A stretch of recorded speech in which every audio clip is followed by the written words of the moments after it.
Hey, friends, welcome back to How to Eat an Elephant. We, as always, are your hosts. I'm Ian, and we have Megan and Emily joining us today for our discussion of Les Misérables by Victor Hugo. We're doing books 3 and 4 today, and the overwhelming thought passing through my mind right now is how on earth have the two of you made it this far without breaking into song? I'm so impressed. I think that I did last time, didn't Did I? you? Yeah, you did. Well, right in the moment where I Jean take it Valjean, back. the who am I situation is definitely running on in my head these days. 2, 4, 6, 1. There it is. Wow, Emily. Brilliant. You're Goodness Reaching for the gracious. high notes. You're welcome. Excellent tone. That was That was beautiful. free.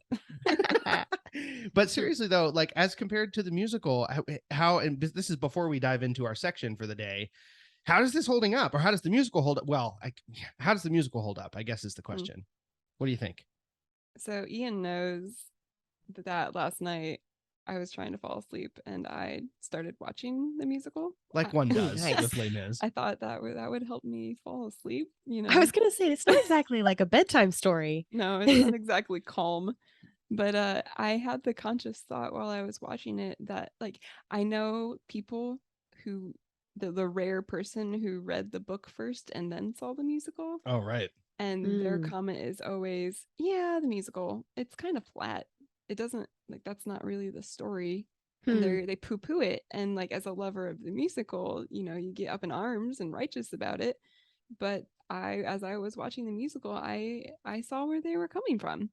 Like, oh, like in 5 minutes we've skirted over 100 pages, and there's so much more going on here. And you can tell, at least, so I was watching the Hugh Jackman Jackman production, and you can tell that the director knew the story, not just the musical, but like the actual text, that he's making homages to the right things. Yeah. So here's a funny detail. So in the text, the word for prisoner or convict that Jean Valjean is a little bit more like a galley slave. That's also an incorrect interpretation of it, but that's one of them that you'll see when you're reading the book.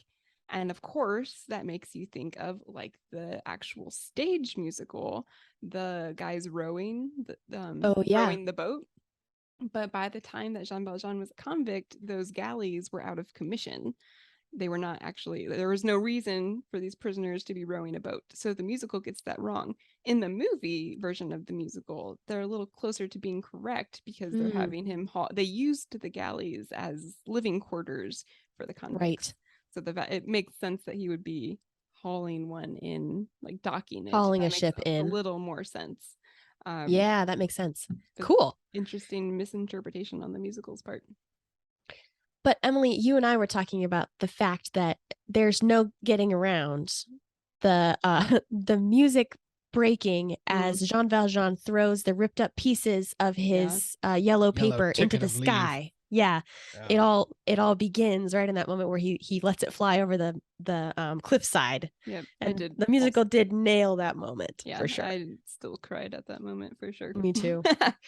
Last night when I was trying to calm myself to go to bed. Yeah, Emily's like, what I need to go to sleep is some blood stirring music.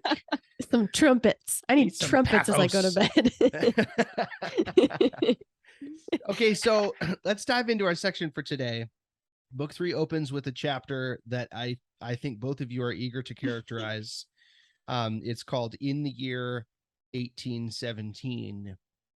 I think this is worse than anything that we read in War and Peace. Oh my goodness, you guys. Didn't it feel like a guy was writing a Wikipedia article and kept getting distracted? It was like, squirrel. It did feel By the way. end of this passage, I thought, this is a Wikipedia page about France in 1817, and I think the Wikipedia page would be better. I think I'm going to go read that. I think I'm going to go read that instead. I mean, it isn't that there aren't any lines that are important, but it did make me feel like, and this is a question I had for the two of you, it feels like I'm reading two different authors.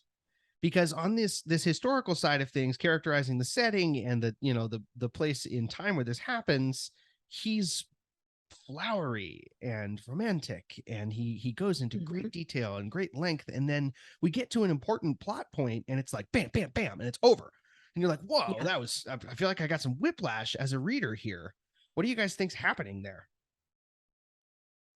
Well, I have all kinds of thoughts about what's going on in this section, but the first thing that comes to mind is that I was wondering if in his style he was imitating like Felix and the French academics. Oh. And it was trying to come across a little stuffy for reasons that I'm sure we'll unpack over the course of the episode. But I wonder if he's intentionally changing his style here. Interesting. Whoa, I love that. I don't know Well, if it's true or not. For me, it did recall the more onerous passages of Tolstoy and the fact that all of the interesting relational significant moments come after long passages of dithering, what felt like dithering. And that, I'm sorry, Tolstoy, I meant that. But it did build a sense of tension. Like you were excited to hear what would actually be the pith of the big long scene. Maybe Hugo's going to do that too. I don't know. Well, it certainly seems like he has in this passage. I want to draw our attention to the very end where it's almost like he knows he's doing this to us, right? He says, such was the confused mass of the now forgotten events that floated like flotsam on the surface of the year 1817. History ignores almost all these minutiae. It cannot do otherwise. It is under the dominion of infinity. Nonetheless, these details, which are incorrectly termed little, there being neither little facts in humanity nor little leaves in vegetation, are useful. It is the features of the years that makes up the face of the century. So, Shad, I'm going to apologize in advance for saying this is a philosophy of history. What do we think of it? You have to explain that comment. Oh, yeah. For those of you who just joined us for this book, we use the phrase philosophy of history about Tolstoy's War and Peace, which is, in its stated aim, a philosophy of history, probably conservatively 1,000,000 times. Oh, yeah. And in roasting us after the season was over, Shad assured us that if he ever had to hear that phrase again, he was going to jump into the Grand Canyon. That's our audio editor. So, Shad, please don't jump into the Grand Canyon. But on this little section, you guys, do you think this is a good enough defense for the kind of dithering that he's doing, Megan? I don't know. I think I'll have to watch and see. I don't like floating in the jetsam. I don't like it. I don't like to float in the jetsam. But you were the one who said before that one of the things he's doing with this novel is characterizing a century for us. Yeah, absolutely. Giving us like the texture of the century or the flavor of the century as he sees it, and then trying to take up its part and give us a reading of it. I'm not sure what he has to say about it yet, but I think this particular chapter felt very much like him giving us our surroundings, giving us a circumstance. Yeah. In this cultural moment with all of these important people doing their thing, I'm going to tell you something significant now. And it felt to me like he wasn't telling us what was significant in this chapter. He was giving us the lay of the land, and maybe the significance will come in a moment. I don't know. What do you think about that? I was wondering when I was reading it whether or not if I were French and had spent my life studying French history because it was my home country, that this would all make a little more sense to me. Like I would be able to follow the names a little better. But I actually suspect that might not be true. That this is supposed to be a bunch of flotsam and jetsam that is completely insignificant to us. And I think we're supposed to be a little overwhelmed and feel like we're drowning in it because it doesn't mean anything to us anymore. I think that was the point. And I think that's even structured in this chapter when, after Ian, you read the conclusion, but you left out the last line. He ends that by saying, in this year, 1817, 4 young Parisians had a good laugh on 4 others. Right. The end of the chapter. So after just pages and pages of dry as dust historical detail, he's telling us all the things that Paris was concerned about, or France was concerned about, in the year 1817. To them, these were the most important things going on in that year. And then he ends it by saying, by the way, there was this other thing going on that year. And he's about to tell us the story of Fantine. That was this extremely tragic human story that took place. And this does not make it in the annals of history, when maybe it should have. Maybe this was actually the most important thing going on. And he does that in the way he structures this whole section that we read for today. he is always kind of burying the lead in that way. He's telling us all the surface level stuff, all the stuff that people would notice. And then he just at the end packs in the punch by saying, oh, and by the way, obviously the one I'm thinking of is he withholds the detail that Fantine had Felix's child until the very end. He says, oh, by the way, Cosette exists. And maybe I love that should color our interpretation of everything else. I think so too. I love that reading. It made me read the conclusion that Ian read aloud again with an eye to humanity, the little details of humanity or personal interaction being the significance that Hugo's going to try and suss out in every circumstance. He even, in trying to give us the texture of the century, he personifies it. Actually, he says these little facts, which are incorrectly termed little, there being neither little facts in humanity nor little leaves in vegetation, are useful. It's the features of the years that makes up the face of the century. Right. So he's looking for a face, a human face in all of the flotsam and jetsam. Yep. Yeah, I like that. It makes me think too, back a few sections when he was talking about whether Valjean is culpable for his situation or whether he's been put upon by a corrupt society. And he waffles a little bit, right? He has Valjean himself claiming responsibility and seeing the wickedness in his own soul. But as an author, he takes a step backwards and says, it is a justice obsessed society that oppresses its people. And there's a little bit of determinism present in his portrayal of Valjean. Like this was always going to be the outcome of a world that operates this way and a society that values these things on the little guy. And in this section, when he uses that metaphor of little leaves on vegetation, what do leaves do? Well, they're the key to the health of the plant, right? They're collecting the necessary ingredients for life. And that's true of a society as well.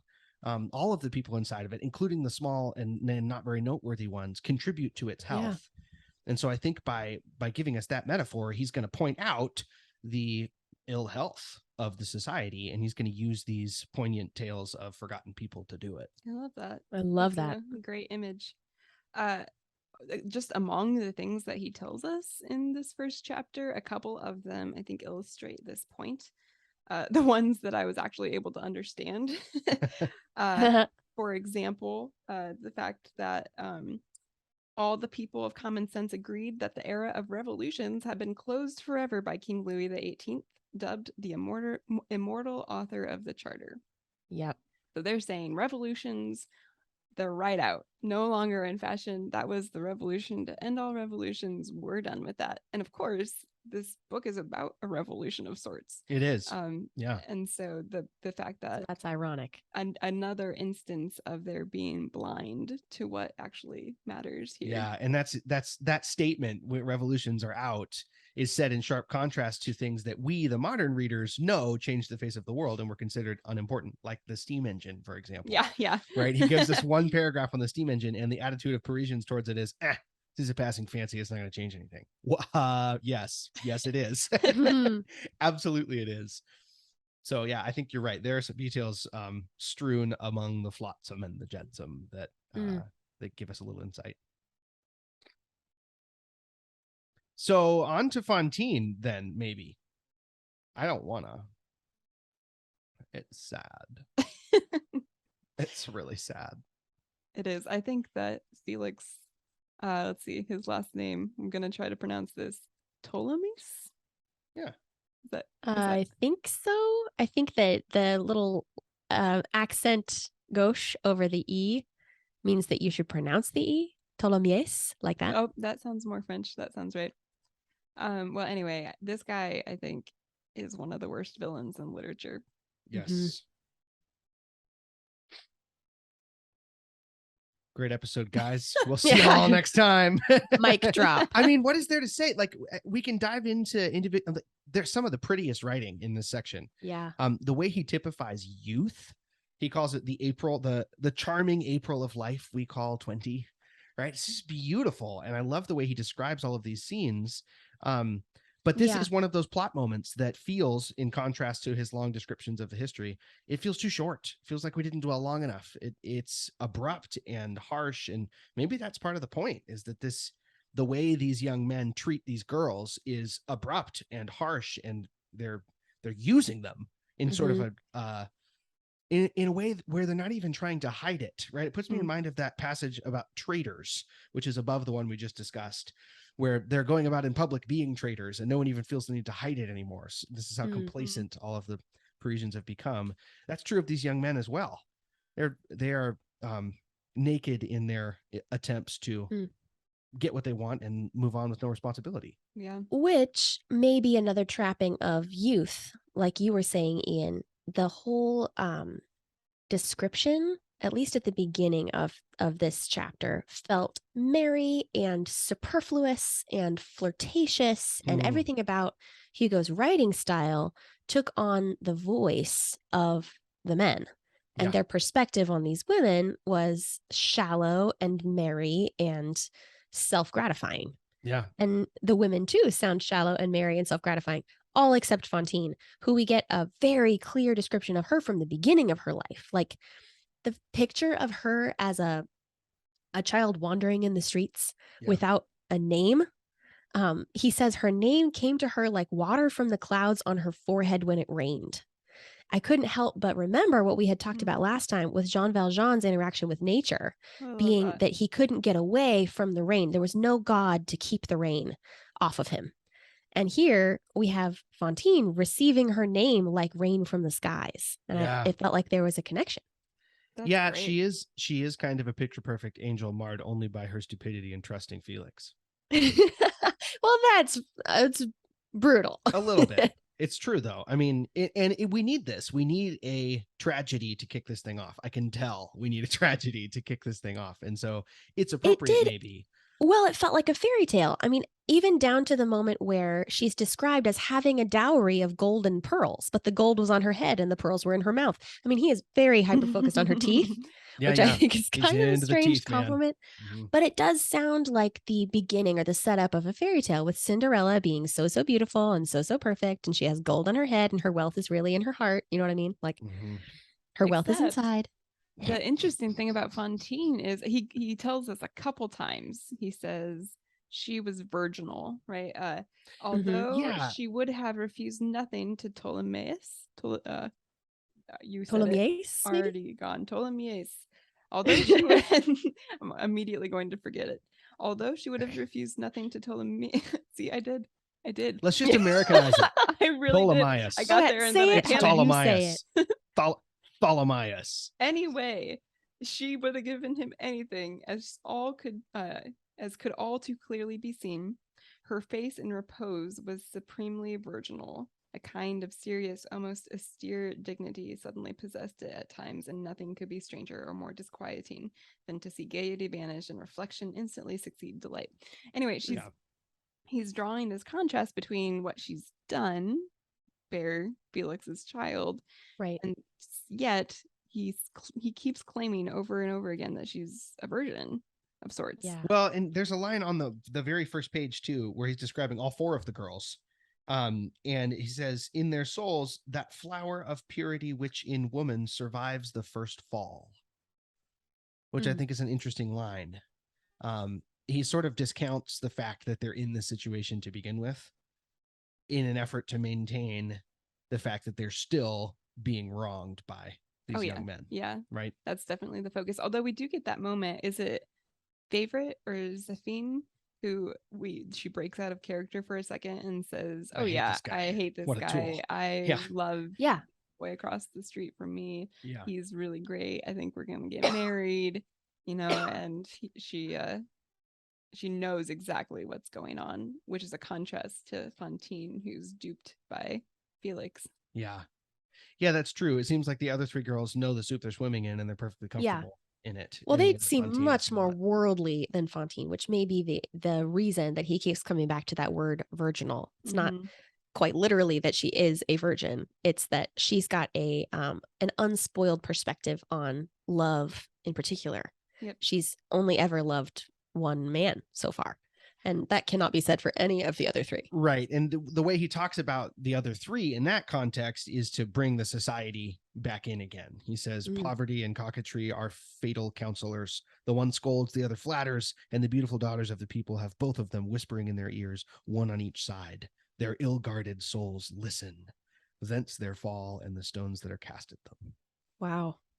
which is pretty great line. Mm. That's good I'm writing. not sure we for can sure. qualify that Mm. any better. While we're noticing little bone Mose, I could not get this line out of my head. He's describing what's his name? Ptolemaeus. And he says that he was bald and ironic. Could the word iron be at the root from which irony is derived? It seems to quantify this entire circumstance so very well, that these boys, in an attempt to be merry, always merry, and make fun of the situation, it's brutal. There's an iron at the heart of it, and there's a cruelty in their nature Mhm. that makes this reminds entire me- situation happen. Yep. Yeah, that reminds me when you were talking about them being youthful, I was put in mind of the fact that actually Felix is 30 years old. Yeah. Mhm. That he's set apart. from- balding. He's balding. Yeah, the others are kind of given a pass for their first flowering of youth, but Mhm.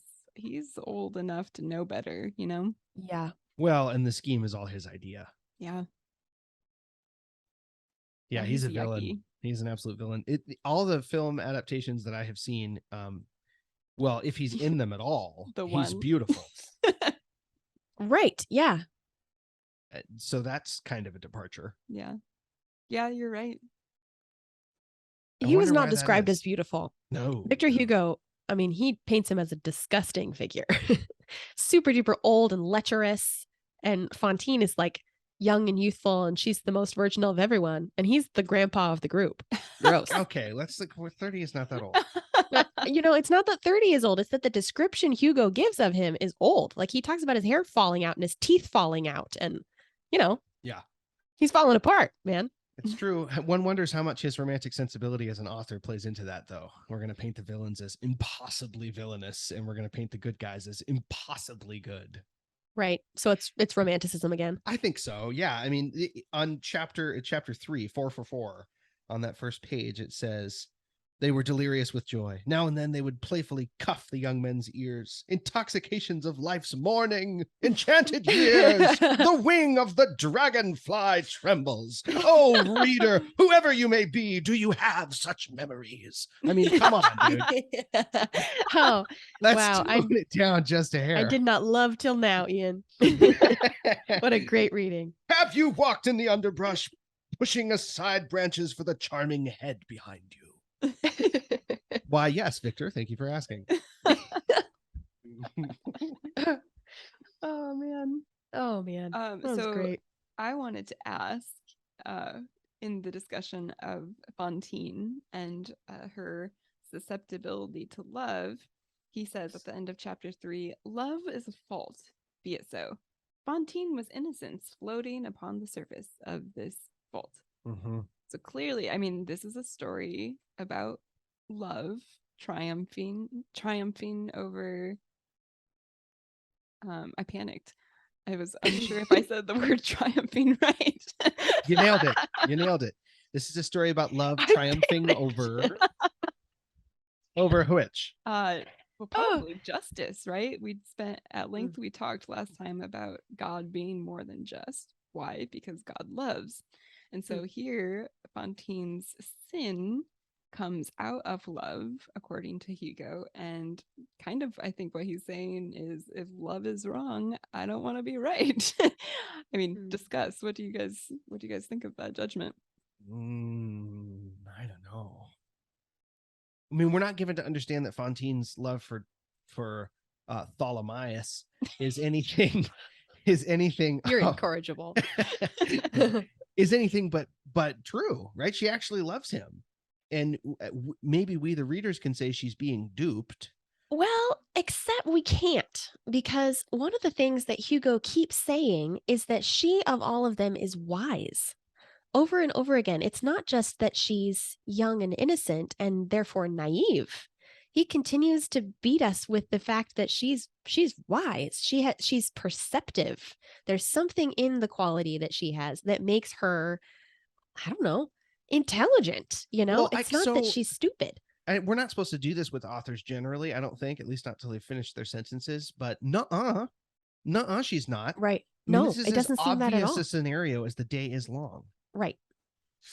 So I wonder what he He- means by that word then. Right. Yeah, that's a Does good it mean question. that you're perceiving a deeper truth? Does it mean that love is worth suffering for no matter Mhm. what? What is he That's trying right. to say? Interesting. Yeah. That is an interesting Well, and thought. clearly her child is worth it, right? I Right. mean, the product of this, even if he wasn't taking it seriously, was a new perfect little human being. So Maybe, yeah, maybe it's love as an ideal is worth suffering for, and love for her child is the result, and that's worthy, and we're going to go in that direction. Maybe it's not the love for Ptolemaeus that we're supposed to emphasize here, because there also are a lot of ancient analogies made here. Not analogies. What's the word I'm looking for? Like Allusions. allusions. Mm. Thank you. On page 124, she is compared to Galatea, the flight of Galatea. And I looked that up because I didn't know who Galatea was. And there are two instances or two stories about that character. One is a statue created by Pygmalion, and she's Mhm. so beautiful. She's like the essence of beauty. And Pygmalion loves his creation so much that he falls in love with her, and he would die for love of her, except that the gods made her real so that they could actually be in love. So that feels like Fantine's the ideal of womanhood that Hugo's playing with. The Galatea reference ties in all of her beauty. But the other instance is that Galatea is a Nereid pursued by a Cyclops named Polyphemus or Polyphemus. I don't know how to pronounce it. But he's this horrible creature, and he's pursuing her, and she's running away, and it's like the virgin being chased by a devil, basically, who's going to try and get her. And that also seems relevant, Yeah. given that is much more like this love that we see from Ptolemaeus. He seems Predatory. vicious and predatory. Yeah. Yeah, and the other boy's uncaring, maybe, flighty and unserious. But Ptolemaeus really appears to be doing this on purpose, and he gives us a philosophical. He lectures on it Yeah, at length. he lectures on it at length. I mean, it's like he's out to ruin innocence because innocence deserves ruining or something. A cad, It a seems bounder, I like say. this is probably, I don't know if this is what Hugo is doing on purpose, but it does seem like if we're gonna make these characters literary genres, Ptolemaeus is realism and Fantine is romanticism, and the one is out to get the other, Well, like yeah, and also the society is realism too, because here's the thing: we get to the end of their day, right, where they're going to go to dinner, and Fantine, with that wisdom of hers, says, "What is the surprise? I want to see the surprise." And Ptolemaeus says, "Patience." And then Hugo takes a step back and says, "Okay, let's go back to what's going on in society here," and basically says, "Here's what everybody thinks of the commoner in this era: that he is a dependable riffraff, that he is complacent, that he is firmly under the thumb of the ruling elite, and no one needs to worry about anything. The era of revolutions is over." And then he says, they're wrong about that, because a guy can only take so much. And here's the thing about Frenchmen, especially Parisians: if you tell them they can't do something, they'll do it anyway. And the smallest, wimpiest, skinniest guy in the room, if you give him a pike, will turn into a leader of armies and throw you down, right? So that a man can stand up. Yeah, exactly. Megan and I are teaching Johnny Tremaine next week. But yeah, I mean, and he uses a bunch of allusions to do it, but basically he says, so with all tyrannical governments, eventually the people are going to rise up here. And then we dive back into the narrative. So it's really clear that Ptolemaeus and his buddies are representative of this bloated system. Yeah. And Fantine, at least, if not the other girls, Fantine is the person being trampled underfoot that has more strength than anyone knows, that will eventually rise up and take up arms and do something about it. She's the way that he describes what happens in her heart is very reminiscent of Jean Valjean. A woman says to her something like, these little ones, nobody thinks about them, or whatever, talking about Cosette. And she says, yeah, that's the way Felix thought about this child. And then it says, let's see, I'm not sure if I can find it on the fly. yeah, this is a great one. So 147. Do people ever take such children seriously? They only shrug their shoulders at them. Then she thought of Ptolemaeus, who shrugged his shoulders at his child and who did not take this innocent creature seriously. And her heart turned dark at the place that had been his. So the place that had been reserved for love is soured, right? The innocence is soured and turned to hatred and bitterness, just like Yep. Jean Valjean in prison, right? His Yep. love for his nieces and nephews is turned into a source of bitterness and hatred and darkness for him. It seems really clear that Ptolemaeus is representative of a worldview. His Mm. lectures make it so, right? And I do think it's realism, Megan. I think you're right. I think it's absolutely realism. Because he says directly to her, Fantine, I am a vision, or I am a phantom. I'm an ideal. Right. Mm-hmm. And Right. you've got to let me go because I'm not real. You know, like love is false. Love is an illusion. Let me Well, go do and my actual he- wastrel thing. His thing is to reduce love to an appetite. Mhm. There's this long section where he compares it to an apple turnover. And he says, Yeah. indigestion is charged by God with enforcing morality on the stomach. And remember this, each of our passions, even love, has a stomach that must not be overloaded. We must in all things write the word finis in time. We must restrain ourselves. When it becomes urgent, draw the bolt on the appetite, play a fantasia on the violin, then break the strings with our own hand. So casting the ending of a love affair as some sort of hyper realistic self-discipline. Yeah. Methinks he protests a little much here. Well, and our conversation about love and whether Fantine is wise to love, he tries to redefine love on the next page. He says, gentle love was made to rove gaily. It has been said, to err is human. I say, to err is loving. Ladies, I idolize you all. So love is mistake. abandonment, is whatever I want it to be, and has no consequences. Love is, love is erring. Yeah. You spoke just now of my name, he says. It moved me, but whatever we do, let us not trust names. They may be deceitful. I'm called Felix, but I'm not happy. Words deceive. That is really interesting given the importance of names in this book, which that was one of the other things I wanted to talk about.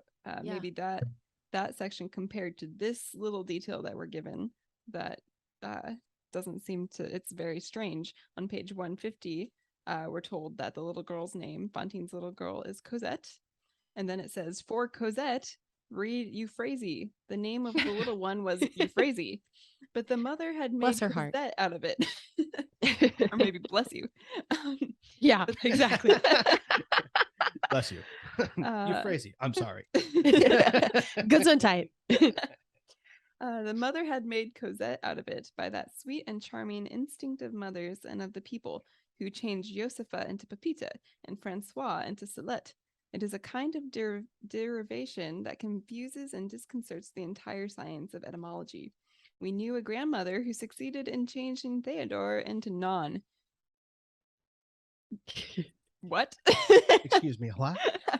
So, as the preeminent nicknamer in our family, I understand this. It seems to be connected to Felix saying, do not trust names. Names are deceitful. Words deceive. I am called Felix, but I am not happy. What do you think he's doing there? Hugo, I mean. I don't know. I hadn't noticed this, to be honest. Well, I think about it as a stretch. It could be connected to that conversation about love and Fantine, her love and the wisdom of her love not being in reference to her love for Ptolemaeus. He is not the object of her faithful love, really. She idolizes this concept of true love and faithfulness, and maybe that's worked out between her and another character, that he is not the source of the happiness that she thinks is associated with love.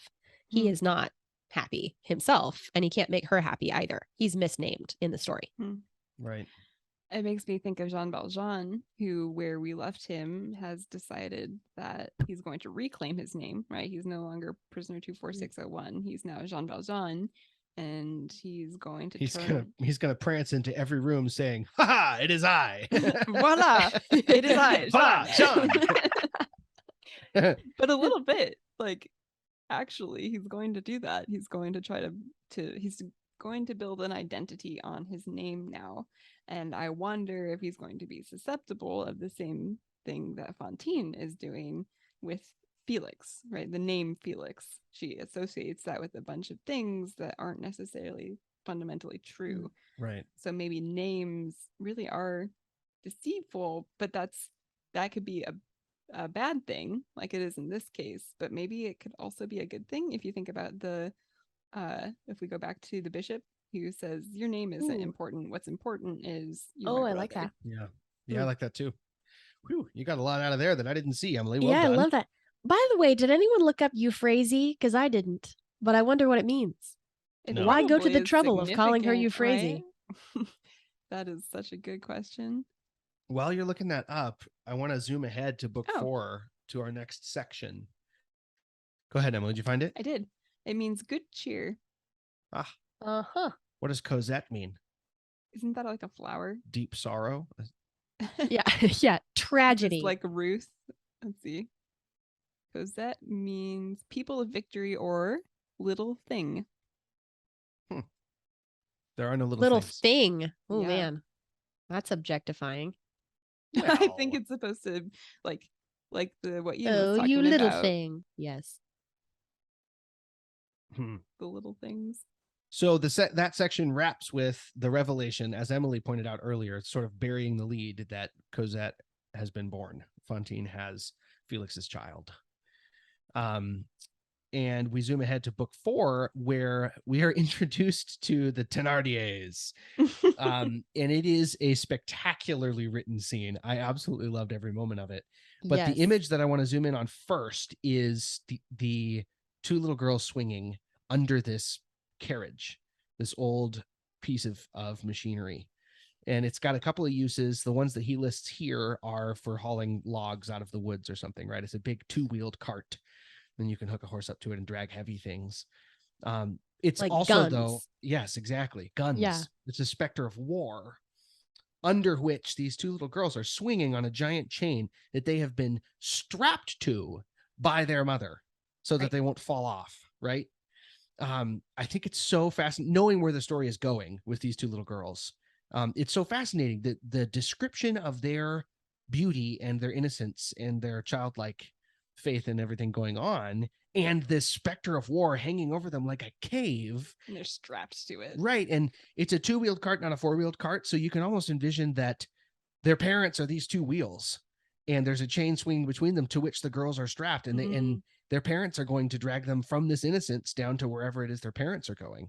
And it's safe to say the outlook is not great. Hugo doesn't pull any punches in describing these people. He basically says, these are horrible people. These are terrible people. Right? Yeah, he classifies them via a whole social class, right? Somewhere between they're like the worst of the bourgeoisie and the worst of the lower classes all combined. He says there's a whole class of people like this. Yeah. What stuck out to you, Megan, about this scene? Oh man. Is Fantine displaying her wisdom again?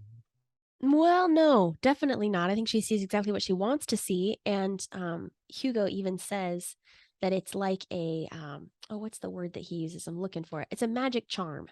She said that this image of the innocence contrasting with this monstrous cart, which he calls Cyclopean. He says that with this chain, Homer could have bound Polyphemus or Shakespeare Caliban. I mean, he doesn't pull any punches with how dark this setting is, but she doesn't see any of that. She only sees the innocence of the children. And then she turns and looks at the mother and assumes a long list of things about her by association with her kids. She sees exactly what she wants to see. It's like she's dazzled, when actually every bit of the interaction between her and this mother, there are clues all throughout that this woman is horrible. She's vicious in the way that she sits there, even the way that she interacts with her kids. She's like, well, he gives us to understand if she had been standing instead, Fantine would have been intimidated. Well, yeah, I was going to say, how do you reconcile what I agree with you about, that there were clues everywhere? And then also he says such things hang on the little thread of fate, right? If she had been standing up, then Fantine would have seen or would have turned away. Well, and also, I don't know, Fantine is fond and caressing and sweet. And he says the most ferocious animals are disarmed by caresses to their young. So she acts softer than maybe she's ever been capable of before because of Fantine's posture towards her own children. So I don't know. Is it all on Fantine that she didn't see what was happening? Yeah, I think so. 100%. I do. But I also think that it isn't. This is a different kind of cruelty than the cruelty we discovered with Ptolemaeus, because she's not aware of it. Right when her husband congratulates her on setting a mousetrap with her children, she says, "And I didn't even know it." Right. This is the kind of evil that's associated with stupidity, which I think is really interesting. He's not just painting one big old, black evil, and every evil character will partake of the same traits. Like there are grades of it. And that was part of the preface too, the ignorance of the people, right? And she's Madame Thénardier is a great reader of books. They're just the wrong kinds of books. Right, exactly. That's exactly right. Well, and isn't that an element of romanticism too? The nature versus nurture conversation. Do we start out evil, or do we just have a tendency that can either be cultivated in us or not? Yeah. On page 152 in chapter 2, he says, the woman was at the heart a brute, the man a blackguard, both in the highest degree capable of that hideous sort of progression that can be made toward evil. There are souls that, crab-like, crawl continually toward darkness, going backward in life rather than advancing, using their experience to increase their deformity, growing continually worse, and becoming steeped more and more thoroughly in an intensifying viciousness. That was the case with this man and this woman. So a progression of evil, like a sliding scale, and they are animalistic and brutish in their evil nature, rather than, like Ptolemaeus, an educated, chosen kind of evil, you know? Yeah. I was delighted to find that the scene, though. I mean, I assumed that there is some comic relief to this scene, even though it's very dark, but where Fantine is negotiating with Madame Thénardier about taking her child, and then all of a sudden out from the door we get, you'll take 10 francs. Right, exactly. Yep. Well, and it's significant that only his voice is a part of that scene, because in the description of the couple, one page past where Megan was reading, Hugo talks about the aspect of this man and how there are some people you have only to look at them and you're terrified. You can see the evil oozing out of their pores, but she doesn't never see him. Yeah. But meanwhile, his wife is doing QuickTime math while he does that, which I think is so funny. I agree with the comedic effect. She's like, 6 times 7 is 42. Take that. Welcome, monsieur. Sit yourself down. This is, I gotta say, the musical really nailed it on these two. Master of the House. Yeah, Master of the House is good stuff. So at this point, it's just where I can feel us sliding into unremitting darkness. I mean, it's awful that we don't get much more about Fantine in this section after she drops her child off. What we do get is an account of how Cosette is treated, and the interesting tension between the other girls and Cosette, which he describes as a fault in the mother, obviously, but that it comes from, how would you guys describe that? Like, it comes from the fact that if she gives any of the love that she has to Cosette, there will be correspondingly less of it for the other girls. That she only had a certain amount of caresses and a certain number of blows to dole out. And so she gave all of the caresses to her own children and all of the blows to Cosette. Yeah, he calls it a dark side of mother love. Yeah, the idea that makes love kind of transactional, that there's never enough of it. Yeah. And so you have to meet it out accordingly, which... So we now have two different images of, well, three. We've got the bishop and the kind of love that he represents. We've got Ptolemaeus and the kind of love that he represents and the philosophy of love that he puts forward. And now we've got Madame Thénardier. Yeah, as I think about it, it makes sense that they would represent, like, if the bishop represents the law, or not the law, like mercy itself. Mercy, yeah. And then I'm skipping ahead, but there's going to be a character who represents the law itself. Yeah. I wonder if the Thénardiers are the economy, right? Money, transaction. And for them, it's got to be tit for tat. It's got to be you. I'll scratch your back, you scratch mine. It's like they represent exchange in a way. Yeah, not free exchange, but exchange. No, I suppose. I mean, chicanery is what we got going on here. Oh, good word. Thank you. And not fair either. Like, here's Cosette growing up in that circumstance, and he says that she does not understand anything of this world.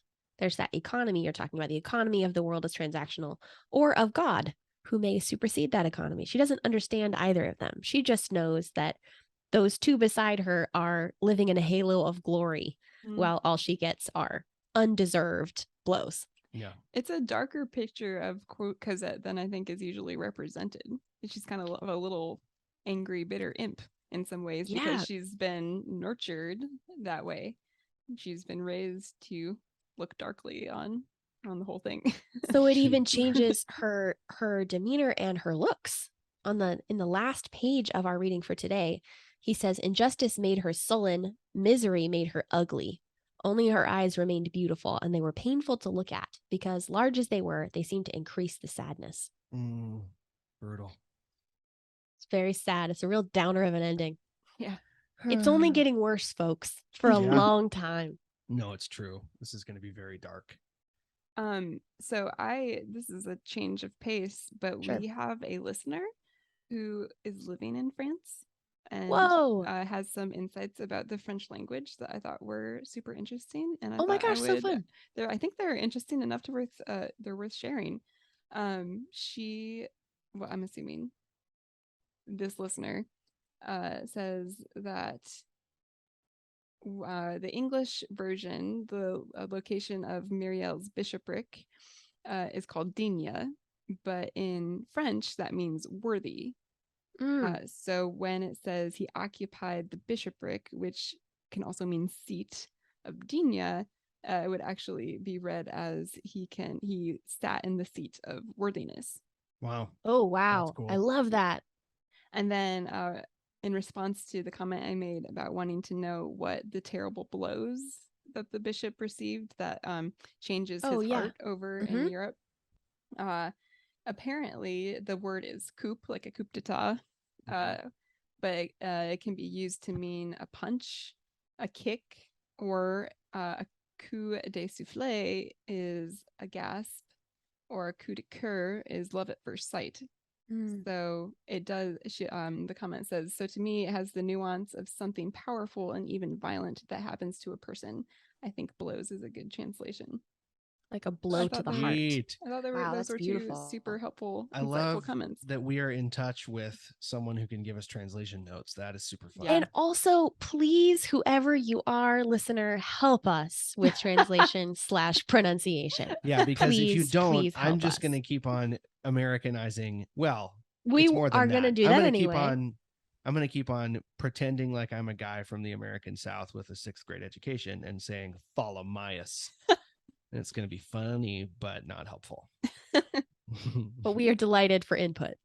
Yes, please continue sending us such things. Well, thank you both for your insights, and thank you, listeners, for being with us. We love, love, love that there are people along for the ride on this journey through Les Misérables. We do hope that you will get in touch with us on Facebook if you haven't already. There is a group for our podcast discussion, and we are having a blast swapping comments back and forth. And I think there's a fair number of memes from the musical that are being circulated. If there aren't, let's get on that, folks. Let's get on that. Anyways, until next time, my friends, bon appetit. Bon appetit.